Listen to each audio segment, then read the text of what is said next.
लालची भाभी। करिश्मा, रेशमा और मनीषा 3 बहनें हैं। उनका एक भाई भी है, मयंक। मयंक अपनी बहनों को बहुत प्यार करता है, लेकिन मयंक की पत्नी सविता इस मामले में मयंक से बिल्कुल ही अलग है। वो अपनी ननदों का जितना बुरा कर सकती है उतना बुरा करती ही रहती है और अपनी ननदों पर हुक्म भी चलाती है। करिश्मा, करिश्मा, तुमने अभी तक नाश्ता नहीं बनाया? तुम्हारे भैया को ऑफिस जाने में देर हो रही है। हाँ भाभी, बस अभी बनाती हूँ। करिश्मा, तुम ये ढीलापन छोड़ दो। कल को पराये घर जाना है। वहाँ अगर तुम इस तरह से काम करोगी तो लोग क्या कहेंगे कि माँ ने और भाभी ने कुछ सिखाया नहीं। और तुम्हारी दोनों बहनें कहाँ हैं? रेशमा मार्केट गई है और मनीषा सो रही है। क्या? सुबह के 8 बज रहे हैं और ये महारानी अभी भी सो रही है? ये कहते हुए सविता अपनी सास दुर्गा देवी के पास जाती है। माँ जी, देख रही हो अपनी बेटियों के तौर तरीके? क्या हुआ बहू, सुबह सुबह क्या कर दिया मेरी बेटियों ने? अरे एक तो अभी अभी उठकर किचन में गई है, दूसरी सुबह सुबह बाहर चली गई और तीसरी अभी तक सो रही है। क्या करूं मैं इन तीनों का, मैं तो परेशान हो गई हूँ। जा जाकर उठा उसे, रेशमा से मैं बात करती हूँ। सविता सीधा मनीषा के कमरे में जाती है और उससे कहती है, महारानी जल्दी उठो, सूरज सर पर आ गया है। भाभी थोड़ी देर और सोने दो ना, मैं रात को लेट सोई थी। वो क्या है ना, यूनिट टेस्ट चल रहा है। शराफत से उठती है या नहीं, या फिर पानी की भरी बाल्टी डालूं तेरे ऊपर? नहीं भाभी, मुझे बिस्तर में नहीं नहाना, उठती हूँ मैं। मनीषा जल्दी से उठकर बाथरूम में चली जाती है। सभी आराम से बैठकर नाश्ता कर रहे होते कि तभी रेशमा बाजार से हाथ में सामान लिए आ जाती है। रेशमा को देखते ही सविता उस पर बरस पड़ती है। लो, आ गई महारानी। ऐसा भी क्या सामान लाना था जो सुबह आंख मलते ही बाजार की तरफ रवाना हो गई?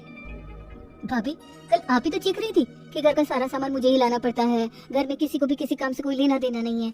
अब मैं बाजार जाकर सामान ले आई तो आपको इस बात से भी तकलीफ हो रही है?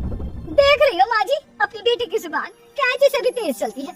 और मयंक, आप तो कुछ कहेंगे नहीं अपनी लाडली बहन को। रेशमा, अपनी भाभी से ऐसे बात नहीं करते। चलो माफी मांगो। भैया, मैं क्यों माफी मांगू? आप भाभी से बोलिए ना कि हम पर कम हुक्म चलाया करे। हम इस घर की बेटियां हैं और आपकी पत्नी की ननद है, नौकरानी नहीं। लो कर लो बात। इनकी भलाई के लिए कुछ भी बोलो तो इन्हें बुरा लग जाता है। इस घर में यही इज्जत है मेरी। देख लो माँ जी, आपकी बेटी किस लहजे में मुझसे बात कर रही है। सविता वहाँ से चली जाती है। मयंक को बहुत गुस्सा आता है, वो भी वहाँ से चला जाता है। फिर करिश्मा रेशमा को समझाती है, रेशमा तुम्हें भाभी से माफी मांग लेनी चाहिए थी ना। लेकिन दीदी, मैंने कुछ किया ही नहीं, तो मैं माफी क्यों मांगू? हाँ करिश्मा दीदी, रेशमा दीदी जैसे ही घर में आई भाभी ही उन पर चिल्ला रही थी। हाँ, मैं मानती हूँ कि गलती भाभी की थी। मैं तो इसलिए बोल रही हूँ कि भाभी ने माँ को तो पूरी तरह अपने वश में कर लिया है। वो हमारी बात सुनती ही नहीं। मयंक भैया हमारे लिए हमेशा खड़े रहते हैं, इसलिए उनकी बात का मान तो तुम्हें रखना चाहिए था ना।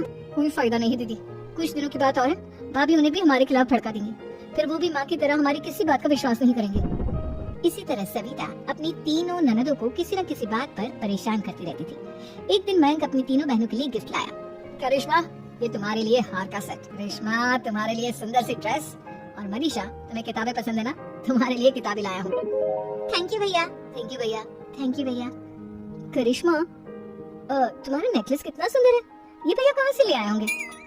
मैंने भैया को 3 दिन पहले फोन पर ये डिजाइन दिखाया था और आज भैया ये ले आए।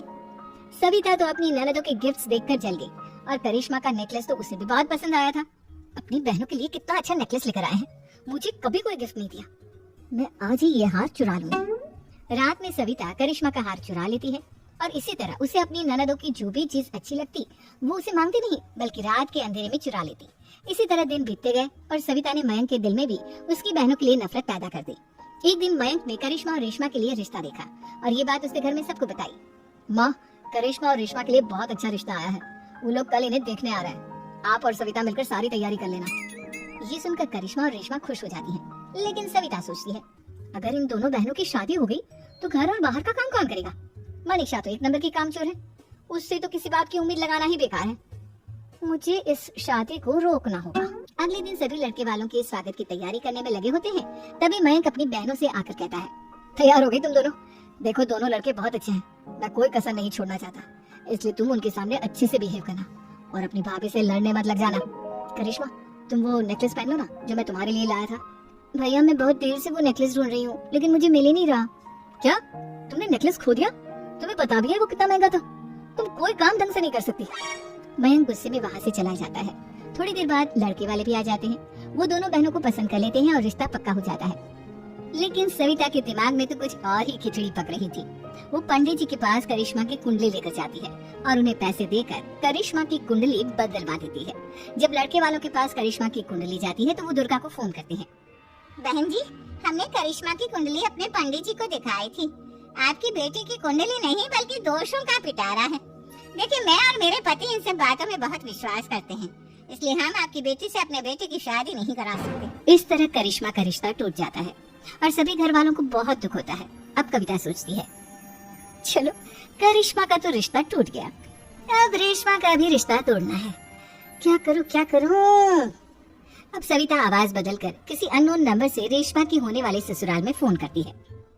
हेलो, मैं कौन हूँ कौन नहीं ये आपके लिए जानना जरूरी नहीं, बस इतना सुन लो कि रेशमा का 2 साल से किसी के साथ अफेयर चल रहा है। बस रेशमा का रिश्ता तोड़वाने के लिए सविता का इतना कहना काफी था। अब रेशमा का भी रिश्ता टूट गया। मयंक और दुर्गा देवी ने रेशमा को खूब खरी खोटी सुनाई और उससे बार बार उस लड़के के बारे में पूछने लगी।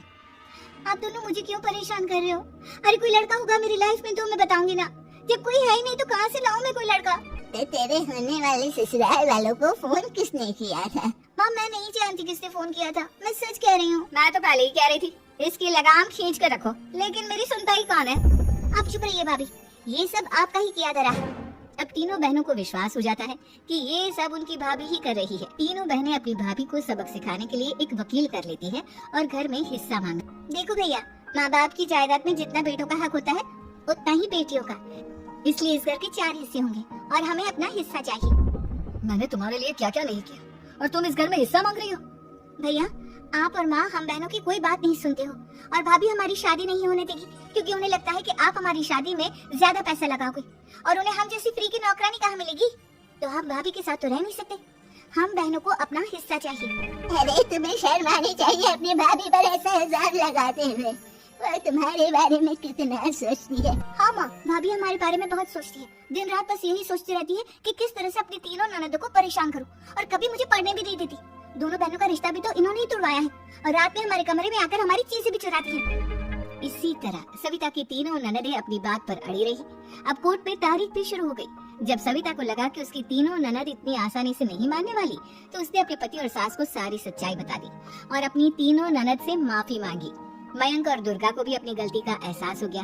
अब सविता खुद करिश्मा और रेशमा के लिए अच्छा रिश्ता ढूंढती है और उनकी शादी करवाती है।